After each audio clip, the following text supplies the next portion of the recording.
Voice से जो कि हमें बताती है कि आज से हजारों साल पहले डीमंस ने ह्यूमन पर कब्जा कर लिया था और वो उनको अपने गुलामों की तरह ट्रीट करने लगे थे। लेकिन सिर्फ इससे ही इनका दिल नहीं भरा, जिसके बाद इन लोगों ने प्लान बनाया कि हम लोगों को फेरी लैंड पर भी कब्जा करना होगा। जिसके साथ ही ये लोग अपने एक डिमोनिक एस्टेरॉइड से फेरी लैंड पर अटैक करने की कोशिश करते हैं और उस एस्टेरॉइड के टकराने से वहाँ चारों तरफ डीमंस फैल जाएंगे। लेकिन ये बात वहाँ फेरी लैंड पर रहने वाले लोगों को मंजूर नहीं थी, बल्कि वो एक साथ आकर 7 गोल्ड पर्ल्स का निर्माण करते हैं। ये पर्ल्स काफी ज्यादा ही पावरफुल थी। इन लोगों की आखिरी उम्मीद यही 7 गोल्ड पर्ल्स थी, जिसके इस्तेमाल करके ये लोग उस एस्टेरॉइड को रोक सकते थे। लेकिन अफसोस ये लोग बुरी तरह से नाकाम हो जाते हैं। जिसके बाद हमें बताया जाता है कि वो एस्टेरॉइड फेरीलैंड से टकरा गया था और फेरीलैंड टूटकर 6 हिस्सों में डिवाइड हो जाता है। लेकिन यहाँ पर अच्छी बात ये हो गई कि उन 7 गोल्ड पर्ल्स की वजह से वो डीमन अपनी ही जगह पर कुछ वक्त के लिए कैद हो गए, यानी कि वो पूरी दुनिया में फैल नहीं पाए। अब इसके बाद यहाँ सीन शिफ्ट होकर हमें 100 साल बाद का सीन दिखाया जाता है, जहाँ हम देखते हैं सिटी ऑफ विजडम को, जहाँ बहुत सारे बच्चे एक हॉल में इकट्ठा थे और ऐसा लग रहा था कि शायद यहाँ पर इन लोगों का किसी तरह का इम्तिहान लिया जा रहा है। तभी अचानक एक गोल्ड मास्टर कहता है कि फाफेंग अब तुम्हारी बारी। जो सुनती हम देखते हैं कि एक छोटे से बच्चे ने आगे बढ़ना शुरू कर दिया था।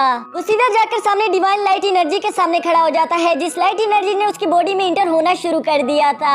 और इसी वजह से हम देखते हैं कि उसकी बॉडी से काफी ज्यादा हाई एनर्जी वेव्स भी निकल रही थी, जिसका प्रेशर काफी ज्यादा हाई होता है। यहाँ ये सब देखकर उसके मास्टर काफी ज्यादा शॉक हो गए थे। तभी अचानक हम देखते हैं कि वो डिवाइन लाइट एक बुक निकाल कर उसके सामने प्रेजेंट कर देती है, जो देखकर फैंग के मास्टर काफी ज्यादा खुश हो गए थे और वो खुश होते हुए कहते हैं कि मुबारक हो, तुम यहाँ के पहले लॉ इन्फोर्सर्स बन गए। यानी कि ये छोटा सा बच्चा सिटी ऑफ विजडम का सबसे पावरफुल और खतरनाक वॉरियर बन चुका है। इसकी वजह से हम देखते हैं कि फाफेंग को भी काफी ज्यादा खुशी हो रही थी, जिसके साथ सीन शिफ्ट होकर हमारे दूसरे हीरो पर आ जाता है। हमारा दूसरा हीरो ब्लू सिटी का प्रिंस है, जो कि शरारती होने के साथ साथ काफी ज्यादा नटखट भी है। यहाँ हम देखते हैं कि राजा रानी उसे अपने साथ लेकर एक बहुत ही खूबसूरत जगह पर आ गए थे, जहाँ वो अपने लिए एक न्यू एलिमेंट को डिसाइड कर पाएगा। इस खूबसूरत जगह पर पहुँचने के बाद हम देखते हैं कि लिंजुआन काफी ज्यादा एक्साइटेड दिख रहा था, जिस पर उसके फादर बताते हैं कि इस जगह पर सारे ही एलिमेंट मौजूद है। लिंजुआन तो अपनी न्यू पावर्स को हासिल करने के लिए काफी ज्यादा एक्साइटेड हो रहा था। तभी उसके फादर उसे वहीं पर रोककर कहते हैं कि बेटा हमेशा एक बात याद रखना, हम इन एलिमेंट्स की पावर्स को इस्तेमाल कर पाते हैं तो सिर्फ इसलिए नहीं क्योंकि हम एक रॉयल फैमिली है, बल्कि ये पावर्स हमें इसलिए चूज करती है ताकि हम अपने लोगों की हिफाजत कर सके। इसलिए तुम्हें मुझसे वादा करना होगा कि कभी भी तुम अपने पावर्स का गलत इस्तेमाल नहीं करोगे।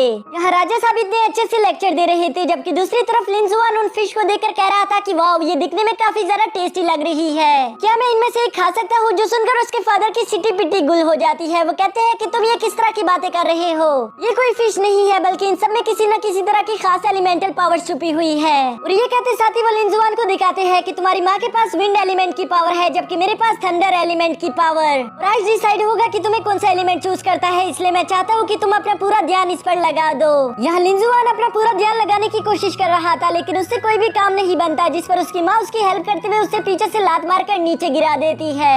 ये देखकर राजा साहब काफी ज्यादा हैरान हो गए थे और वो अपनी वाइफ की तरफ देखकर कहते हैं कि वाह, कितनी अच्छी माँ हो तुम। जिस पर रानी साहिबा कहती है कि मुझे ऐसे मत देखो, मुझे अपने बेटे पर पूरा यकीन है, वो जल्द ही कोई न कोई एलिमेंट हासिल करके वापस बाहर आ जाएगा।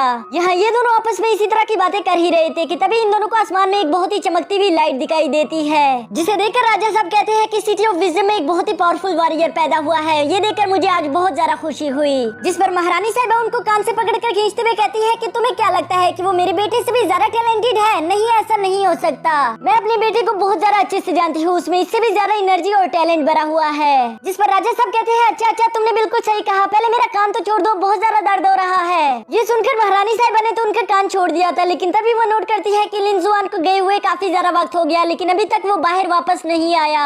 यहाँ इंतजार करते करते शाम हो